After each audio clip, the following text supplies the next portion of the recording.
Everyone once again welcome to our wolf channel. तो आज हम बात करने वाले हैं टीडीएस के बारे में कि रिटेलर्स और इन्वेस्टर्स के ऊपर टीडीएस का क्या प्रभाव पड़ रहा है। क्योंकि एक्चुअल में अभी हम देख पा रहे हैं कि जितने भी क्रिप्टो करेंसी एक्सचेंजेस हैं उनके ऊपर जो ट्रेडिंग वॉल्यूम है वो ऑलमोस्ट 98% आना हो चुका है, या फिर हम बोल सकते हैं कि ऑलमोस्ट 100% नीचे आ चुका है। कुछ भी नहीं बचा है, अभी ट्रेडिंग वॉल्यूम नहीं बचा है इंडियन एक्सचेंजेस के ऊपर। मोस्ट ऑफ द जो भी वॉल्यूम था वो तो जा चुका है फॉरेन एक्सचेंजेस के ऊपर, उसके ऊपर और भी ज़्यादा टीडीएस लगने वाला है, वो भी हम डिस्कस करेंगे। या फिर जा चुके हैं हमारे डेक्स के ऊपर। तो डेक्स के ऊपर यहाँ कुछ ना कुछ मैं आपको बताने वाला हूँ कि डेक्स के ऊपर आप सही तरीके से कैसे यूज़ कर सकते हैं क्रिप्टो करेंसीज को और नोटिफिकेशन कैसे पा सकते हैं। क्योंकि ये वीडियो ईपीएनएस के द्वारा ही पावर्ड है, तो ईपीएनएस आपको कैसे हेल्प करने वाला है अगर आप डेक्स यूज़ करते हो, तो ये भी हम डिस्कस करेंगे।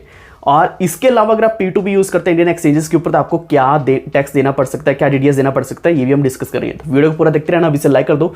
चैनल पर पहली बार आए तो वॉफ्ट को सब्सक्राइब जरूर कर देना। बाकी अपडेट्स आपको हमारे टेलीग्राम के ऊपर मिलती रहेंगी, वॉफ्ट ऑफिशियल सर्च कर सकते हैं या फिर आपको लिंक मिल जाएगा डिस्क्रिप्शन में।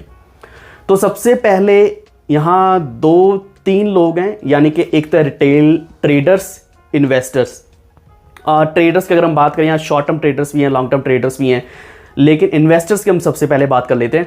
तो इन्वेस्टर्स का क्या है कि वो तो या तो होल्ड करने वाले, क्रिप्टो करेंसीज को बाय कर लिया, ऑलरेडी वो होल्ड कर रहे हैं, चाहे वो इंडियन क्रिप्टो करेंसी एक्सचेंजेस के ऊपर होल्ड कर रहे हैं। लेकिन फियर ऑफ टीडीएस इतना ज़्यादा हो चुका था कि बहुत से लोग ऑलरेडी एक्सचेंजेस को छोड़ चुके हैं और most of them has move to DEXes and foreign exchanges. तो यहाँ हम टीडीएस की बात करने से पहले हम ये जान लेते हैं कि यहाँ आपको क्या फ़ायदा है और क्या नुकसान है। सबसे पहली चीज़ जो है डेक्स, यानी कि डेक्स अगर आप यूज़ करते हो तो डेक्स के ऊपर एक फ़ायदा है कि अगर आप अपने क्रिप्टो करेंसी को, अपने एसेट्स को होल्ड करना चाहते हैं, लॉन्ग टर्म होल्ड करना चाहते हैं, तो अपने डेक्स के ऊपर रख सकते हैं, जो कि बहुत ज़्यादा सिक्योर है। जनरली ये इसलिए यूज़ किया जा रहा है क्योंकि यहाँ केवाईसी नहीं होती, आपको अपनी details, pan number, bank account number नहीं देना पड़ता। तो वहाँ क्रिप्टो टू क्रिप्टो ट्रांजेक्शन्स ही रहती हैं, स्वैप्स रहते हैं, ट्रेडिंग रहती है, लेकिन आप वहाँ पे INR में विड्रॉ नहीं कर पाओगे। ये एक चीज़ तो साबित है। लेकिन यहाँ एक चीज़ का फ़ायदा आपको जो हो सकता है वो ये है कि अगर आप डेक्स यूज़ करते हो, जैसे कि ट्रस्ट वॉलेट यूज़ करते हो, तो वहाँ ईपीएनएस की सर्विसेज आप यूज़ कर सकते हो। तो ईपीएनएस जनरली हम पुश टोकन के बारे में बात करते हैं कि पुश टोकन ये बहुत ज़्यादा ऊपर वैल्यू जा सकती है, लेकिन क्यों जा सकती है, तो वो ये कारण ये है कि ईपीएनएस कुछ ऐसा है कि अभी ईपीएनएस की अडॉप्शन और भी ज़्यादा बढ़ रही है।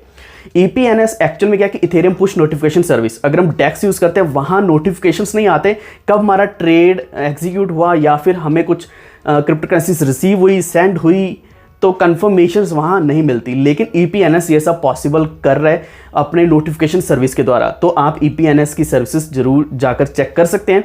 और इसी के साथ obviously push token Web3 based coin है, तो आप इसमें होल्डिंग भी बना सकते हैं। तो ये कारण है कि अगर आप डेक्स यूज़ करते हो तो ईपीएनएस आपको हेल्प कर सकता है एनी हाउ। दूसरी चीज़ ये है कि आप कर सकते हो अपने हार्डवेयर वॉलेट के ऊपर ट्रांसफर्स वहाँ होल्ड करके रख सकते हो। फॉर एग्जांपल अगर आज आपने इथेरियम्स और बीएनबीस बाय कर लिए, लॉन्ग टर्म होल्ड करना चाहते हैं आप, तो आपके लिए बेस्ट ऑप्शन यही है कि आप अपने हार्डवेयर वॉलेट के ऊपर डालकर रख सकते हैं। तीसरी चीज़ ये है कि अगर आप फॉरेन एक्सचेंज यूज़ करते हैं तो वो हम थोड़ा बाद में डिस्कस करेंगे। थर्ड पॉइंट हमारा जो है फॉरेन एक्सचेंजेस का, लेकिन उससे पहले हम डिस्कस कर लेते हैं कि टीडीएस एक्चुअल में क्या है। टीडीएस का मतलब है tax deducted at source. Generally जो हम 30% टैक्स देने वाले हैं वो तो ये है कि हम खुद आईटीआर फाइल करेंगे। आईटीआर फाइल करने का मतलब ये होगा कि हम खुद अपने सीए के पास जाएंगे, उनको बोलेंगे कि हमारी ये स्टेटमेंट्स हैं, यानी कि ये हमने बाइंग करी, ये हमने सेलिंग करी, इसमें से प्रॉफिट इतना बना है और इस प्रॉफिट का हमारा ये 30% के हिसाब से ये टैक्स बनता है, तो I need to file a tax. तो वो तो एक नॉर्मल टैक्स हो गया जो हम खुद करते हैं। टीडीएस ऐसी चीज़ है, tax deducted at source. TDS आपका साथ के साथ कट जाता है। ऐसा नहीं है कि आप जब विड्रॉ कर लोगे उसके बाद डिडक्ट होगा, या फिर आप जब टैक्स फाइल करोगे तब टीडीएस लगेगा। टीडीएस उसी टाइम कट जाता है। लेकिन यहाँ एक फ़ायदा यह है कि आप टीडीएस क्लेम कर सकते हो वापस। तो ये शायद बहुत कम यूट्यूबर्स बता रहे होंगे या फिर बहुत कम इन्फ्लुएंसर्स बता रहे होंगे, लेकिन टीडीएस को आप वापस क्लेम कर सकते हो। अब टीडीएस है कितना और ये कैसे इंपैक्ट करेगा रिटेलर्स एंड इन्वेस्टर्स को। और स्टार्टिंग में हमने बात करी कि रिटेलर्स एंड इन्वेस्टर्स दो अलग अलग लोग हैं। रिटेलर्स तो ये हैं कि जो एक रिटेल ट्रेडर्स हैं, आई मीन टू से रिटेलर्स का मतलब रिटेल ट्रेडर्स या फिर लॉन्ग टर्म ट्रेडर्स। तो रिटेल ट्रेडर्स जो एक्चुअल में क्रिप्टो करेंसीज की बाइंग करेंगे एंड रेगुलर बेसिस पर वो फॉर एग्जांपल डे ट्रेडिंग कर रहे हैं या फिर रेगुलर बेसिस पर ट्रेड कर रहे हैं, तो 1% टीडीएस बार बार कटेगा। बाइंग कर रहे हो, सेलिंग कर रहे हो, जो क्रिप्टो टू क्रिप्टो रहेगी, तो वहाँ आपका 1% बार बार टीडीएस कट रहे हैं। फॉर एग्जाम्पल अगर आपने 1 लाख का ट्रेड लगाया तो वहाँ से 1000 रुपया, 1000 रुपीज़ डिडक्ट हो जाएगा एज ए टीडीएस। तो इसके अलावा आपके जो ट्रेडिंग चार्जेस हैं 0.002 कुछ इस तरीके से रहते हैं, टेकर्स फी, मेकर्स फी, तो वो भी लगने वाले हैं। लेकिन आपका ये अलग से एक टैक्स डिडक्शन भी हो जाएगा साथ के साथ। तो ये तो हो गया रिटेलर्स का, क्योंकि वो अभी ट्रेड नहीं कर पाएंगे रेगुलर बेसिस पर, इसलिए उन्होंने most of them has already left the Indian exchanges. वो नहीं चाहते कि उनका टीडीएस बार बार कटे, क्योंकि वो अफोर्ड ही नहीं कर सकते इतना ज़्यादा टीडीएस देना। जो बंदा एक दिन में 50 ट्रेड्स लगा रहा है, बाय सेल कर रहे हैं, तो वो इतना टीडीएस अफोर्ड नहीं कर सकता, इतना टैक्स देना अफोर्ड नहीं कर सकता। लेकिन दूसरा तरीका ये है कि अगर आप एक इन्वेस्टर हैं, इन्वेस्ट करते हैं तो होल्ड करके रख सकते हैं। आपने कोई भी क्रिप्टो करेंसी बाइंग करी, आप होल्ड करके रख सकते हो। जो ऑलरेडी मैं आपको बता चुका हूँ कि अगर आपके पास एक हार्डवेयर वॉलेट है या फिर अगर आप डेक्स यूज़ करते हो, उसके ऊपर होल्ड करके रख सकते हो, तो वहाँ आपको टीडीएस का कोई भी झंझट नहीं रहेगा, क्योंकि आप बार बार ट्रेड नहीं कर रहे हो, आपने सिर्फ इन्वेस्ट किया और होल्ड कर लिया। तो यह एक और चीज़ है, अगर आप आईएनआर के द्वारा क्रिप्टो करेंसीज को बाय करके होल्ड करके रख लेते हो, तो आपका वो हमेशा के लिए वहीं रह जाएगा, यानी कि वहाँ टीडीएस फिर कोई भी नहीं लगने वाला, क्योंकि आपने आईएनआर के द्वारा बाइंग करी। तो ये एक्चुअल रूल्स क्या है वो हम अभी डिस्कस करेंगे। तो ये हमारी दो चीज़ें होगी, retail traders and investors. Long term traders जो हमेशा लॉन्ग टर्म ट्रेड्स लेते हैं, तो उनको शायद इतना इफेक्ट नहीं पड़ेगा कि अगर वो थोड़े टाइम के बाद ट्रेड कर रहे हैं, आज एक हफ्ते बाद 10 दिन के बाद एक ट्रेड ले रहे हैं, तो इतना खास फर्क नहीं पड़ने वाला। लेकिन मोस्ट ऑफ द ट्रेडर्स जो चाहते थे कि वो रेगुलर ट्रेड करना चाहते हैं, तो वो ऑलरेडी मूव ऑन हो चुके हैं फॉरेन एक्सचेंजेस के ऊपर। जो हमारा लास्ट पॉइंट रहेगा इस वीडियो के एंड में हम डिस्कस करेंगे कि उसके ऊपर हमारा कितना टीडीएस लगने वाला है। तो अब हम बात करेंगे टीडीएस के बारे में कि कितना टीडीएस लगेगा, और उसके बाद P2P के ऊपर कितना टीडीएस लगेगा। सबसे पहली चीज़ ऑलरेडी बता चुका हूँ, अगर आप आईएनआर के द्वारा बाइंग करते हो, आईएनआर के द्वारा आपने कोई भी कॉइन बाय किया, यानी कि अगर आपने यूएसडीटी बाय किया आईएनआर के द्वारा, तो आपका बाय करने का कोई भी टीडीएस नहीं कटने वाला। अगर आप सेल करते हो यूएसडीटी को या बीटीसी कोई भी कॉइन को सेल करते हो तो 1% टीडीएस साथ के साथ कट जाएगा, क्योंकि आपने क्रिप्टो करेंसी को सेल किया और आईएनआर ले लिया। आईएनआर चाहे आप बैंक अकाउंट में डालते हो या नहीं डालते, वहाँ 1% टीडीएस लग जाएगा। लेकिन अगर क्रिप्टो टू क्रिप्टो पेयर है, फॉर एग्जांपल यूएसडीटी से आपने बिटकॉइन बाय किया या फिर बिटकॉइन सेल करके यूएसडीटी बाय कर लिया, तो तब आपका 1% टीडीएस लगेगा, चाहे आप बाय कर रहे हो चाहे आप सेल कर रहे हो। इसके अलावा अगर आप यहाँ पहले आपने 2 साल पहले कोई भी आईटीआर फाइल नहीं करी है, तो 5% टीडीएस कर सकते हैं। जहाँ 1% मैंने आपको बताया, वहाँ 5% लग सकता है। Crypto to crypto buy sell पे 5%, क्रिप्टो अगर आप सेल करते हो, क्रिप्टो सेल करते हो आईएनआर के लिए, तब आपको 5% देना पड़ेगा। अब लास्ट में चीज़ आती है P2P।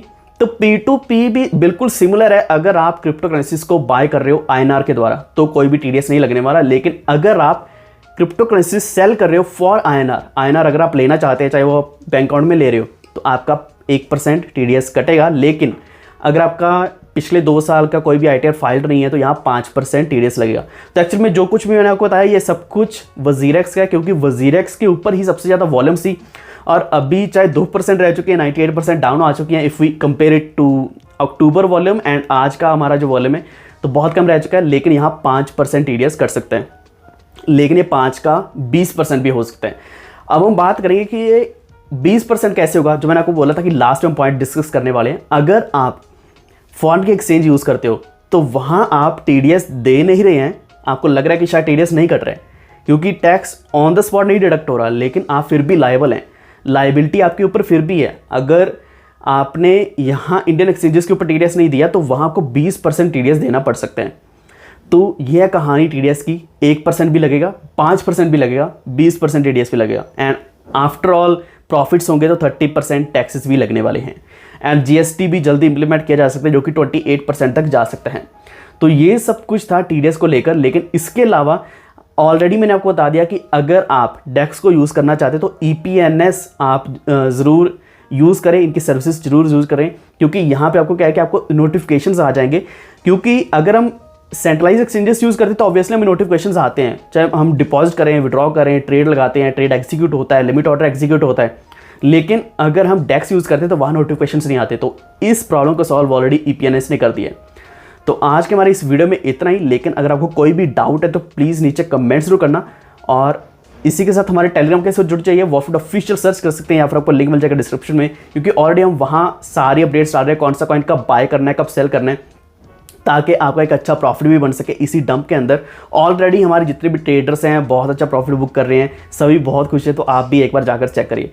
तो हमारे चैनल को भी सब्सक्राइब करके बेल आइकन दबा लीजिए, ताकि आप तक सारे नोटिफिकेशंस आने वाली वीडियोस के सबसे पहले पहुंचे। Stay tuned, stay safe, stay healthy. Thank you so much.